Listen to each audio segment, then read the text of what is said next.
In this vlog I look at the haunted pubs in the city centre of Manchester. With Manchester developing as a result of the Industrial Revolution, there are a few really old pubs in the centre, but still enough ghost stories to make a vlog. Furthermore, I'm sure there are a number that I've missed. One supposedly genuine old pub is the Shakespeare on Fountain Street, behind Primark.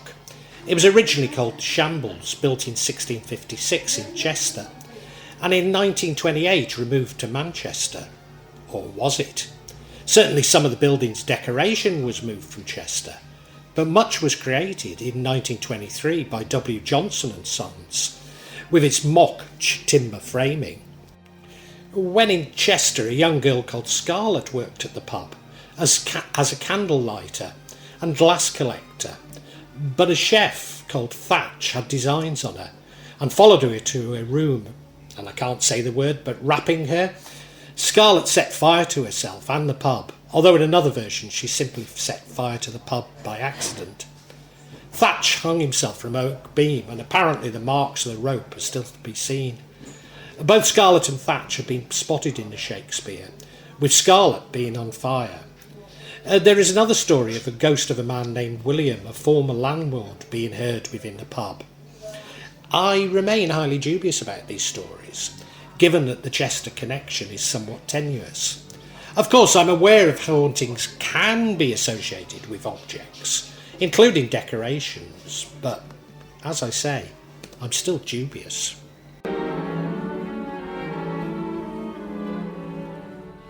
The old Wellington Inn, now on Shambles Square, really is an old building, the oldest building of its kind in Manchester. The old Wellington Inn was built in 1552, next to the Market Square, which led off what is now Market Street, in what was known as the Shambles. In 1554, part of it became a draper's shop owned by the Briton family, and writer John Byrom was born there in 1692. The building had a third storey added in the 17th century, and in 1830 the building became a licensed public house known as the Vintners Arms and later the Kenyon Vaults. Since 1865 the ground floor of the building has been known as the Wellington Inn, while the upper floors were used by makers of mathematical and optical instruments. The building was extended in the 18th century to house John Shaw's Punch House, which, as the name suggests, was licensed for the sale of strong alcoholic punch. The customers usually assembled around 6 o'clock and, according to the rule, called for 6 pennyworth of punch. John Shaw was a stickler for discipline, having formerly been in the army, and the rules of the establishment were strictly enforced. 8 o'clock was closing, and as soon as the clock struck 8, Shaw would present himself before guests and proclaim in a loud voice, 8 o'clock, gentlemen, 8 o'clock, accompanied with the announcement and a suggestive cracking of a horsewhip. William Goddell, who'd been the proprietor of the Fleece Inn at the opposite end of the old Shambles, took over the inn. The new landlord demolished part of the building and converted the rest into the King's Head Tavern in 1807. It later became known as Sinclair's, until oysters were introduced to the menu in 1845, and it became Sinclair's Oyster House, the name it retains to this day. And many of the buildings in the marketplace were demolished in the Victorian era to make way for room improvements, and the rest were destroyed in the Manchester Blitz in 1940. Leaving the old Shambles as one of the few pre-19th century buildings, and the Wellington Inn and the only surviving Tudor building in Manchester city centre. The buildings were both designated Grade 2 listed buildings in 1952. On the 22nd of July 1971, the process began of elevating the Shambles in order to fit with the development of the Marketplace Centre. This separate development was intended to provide a single walk from the Arndale Centre, to which is a connected glass bridge over Corporation Street, and then to Deansgate. The old Wellington was underpinned with a concrete raft, then raised half an inch by half inch using hydraulic jacks for 3 months, until in 27th October 1971 it had been sufficiently raised to a total of 1.5 metres. The old Wellington Inn was reopened in 1981. Prior to the jacking operation, the entire tunnel structure, the whole block, was reportedly removed and replaced by internal steel bracing framework. Only the curtain walling remained of the old Tudor building. Moreover, when rebuilt, it was necessary to do so to all the latest building regulations. It was damaged in the 1966 Manchester bombing, which I recall hearing from my apartment, and was reopened in February 1997. However, in preparation for the city's redevelopment in the bomb aftermath, it was decided that the building, alongside its neighbour Sinclair's Oyster Bar, should be dismantled and rebuilt 300 metres towards the cathedral to form Shambles Square. The move was completed in 1999, when the pub reopened. From the upstairs, noises can be heard to the sound of workers making optical instruments. Staff are said to be frightened of going to the top floor, and dark shadows have been captured on the CCTV. Cleaning and changing barrels have been observed, causing speculation of a ghost of a former landlord. I was going to say that it's a Sam Smith's pub, but that's Sinclair's Oyster House. As a Sam Smith's pub, mobile phones, TVs and jukeboxes are mercifully banned, and beer is incredibly cheap, but it can be very crowded on a warm summer's day.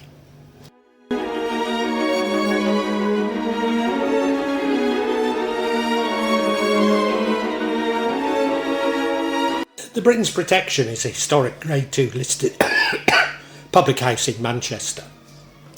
Various dates are given for the establishment.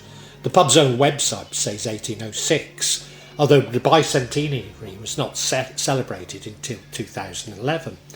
It was listed in Pickett & Dean's New Directory of Manchester and Salford for 1921 and 1922.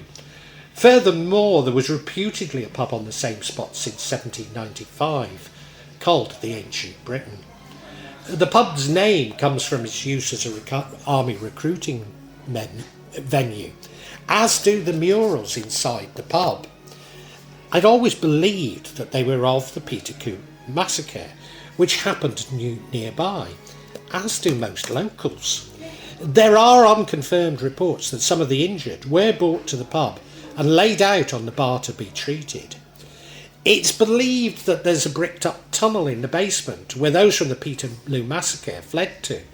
Their screams have been heard in the pub and beer taps mysteriously turning themselves on.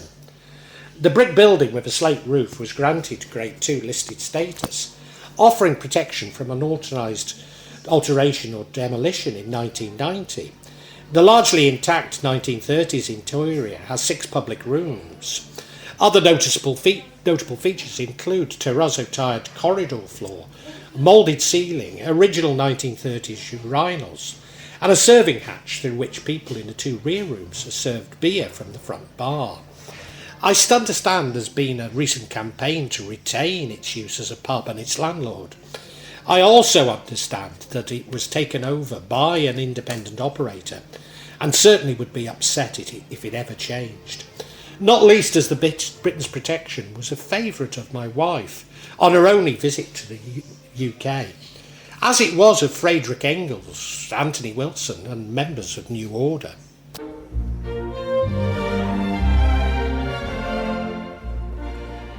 Peveril of the Peak on Great Bridgewater Street, a pub I would visit occasionally, as did the Gallagher brothers, although it wasn't in this pub that I would sometimes bump into them. The origin of its name is somewhat disputed as to whether it was named in honour of Walter Scott's novel of the same name, or a stagecoach which ran from Manchester Peacock Coach office on Market Street to London.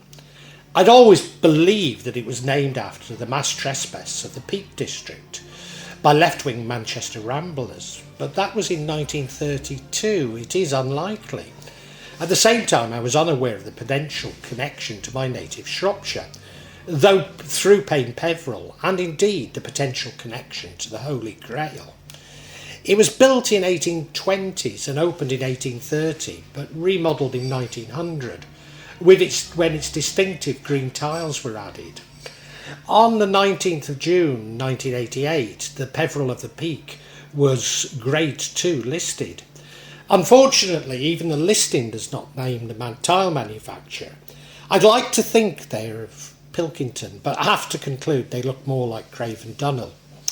During the war it became a, and I don't think I can say this, a brothel for USGIs.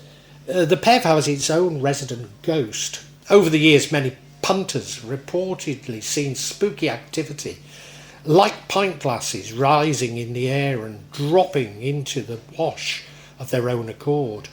The ghost has also been known to do a spot of cleaning. The ghost is also known for giving the odd guest a good kick in the back when they've had enough to drink. Certainly a regular is believed to have died in the pub and has been seen and heard by some drinkers. There's also reputed to be a noise emanating from the cellar. Not uncommon, as cold cellars of pubs were often used by undertakers for storing corpses. Nancy Swanwick, at 93, is Britain's oldest landlady. The family and regulars alike have experienced much more over the years, such as broken glasses disappearing, ashtrays being emptied of their own accord.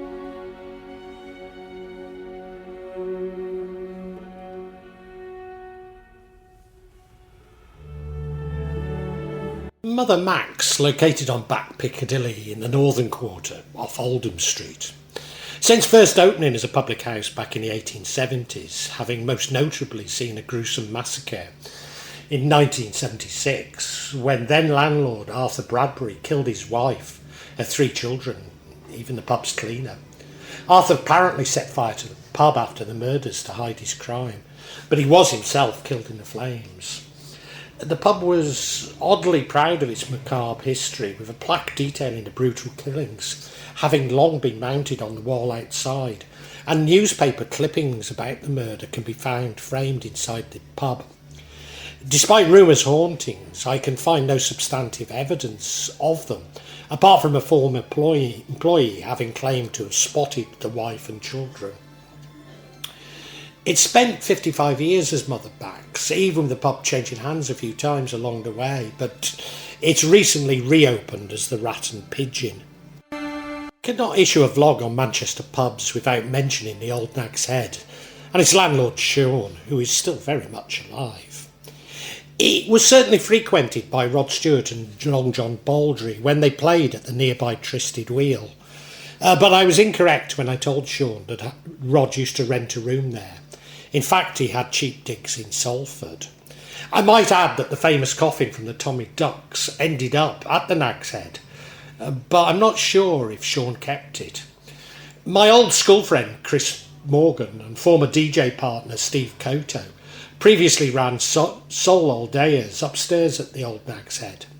Should you venture upstairs, it's possible to see an aging Soli who is somewhat incoherent and certainly unbelievable. If spotted, do remind him that he really did marry that beautiful woman whose photo he used to show everyone and lives with her in Indonesia. Before using the Old Nag's Head, Chris ran his old days at the Hellfire Club at Phillips Park Cemetery, which admittedly is outside the centre. It was certainly spookily decorated, and there were reports of strange goings-on, including taps running and a group of horses running through the basement.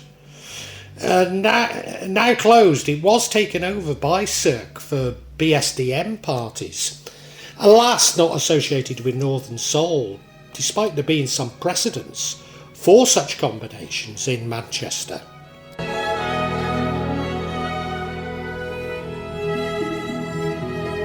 Albert Schloss, named after Prince Albert, is a Bavarian-style beerhouse on Peter Street. Formerly Brannigan's and a Methodist meeting hall. The hall was even built on the New Jerusalem Church, which existed from 1793 until the end of the 1800s. I seem to remember it as a luxury car showroom, however. On the top floor, now a music venue called the Albert Hall, containing Britain's largest organ. On the stairs to the hall, staff feel that they are being followed, with the whole poltergeist activity have been reported. The Reverend Samuel Collier, said to be the one scaring visitors, due to his disapproval of alcohol being served in his hall. The church organ has been heard playing, lights going on and off, and beer glasses levitating. In the tower, Godfrey Parks, a projectionist, has been observed. He's believed to have killed a 5-year-old child by pushing her over the balcony, and has been seen on occasions. There's even been some The Angel on Angel Street is just outside the centre, in what is now known as Angel Meadows, the notorious site of a pauper's open grave. It's close to my favourite pub in Manchester, the Marble Arch. It's said that the owners of the pub experienced mild poltergeist occurrences until the site was blessed by a priest. However, shortly after the blessing, a group of Australian tourists took a picture in the building of a girl dressed in Victorian clothing. Now, I might just add that I've mentioned poltergeist twice now, and I'm not at all certain about poltergeists. They're a German name for a particular type of apparition, but I have my doubts about them. But that's just my view.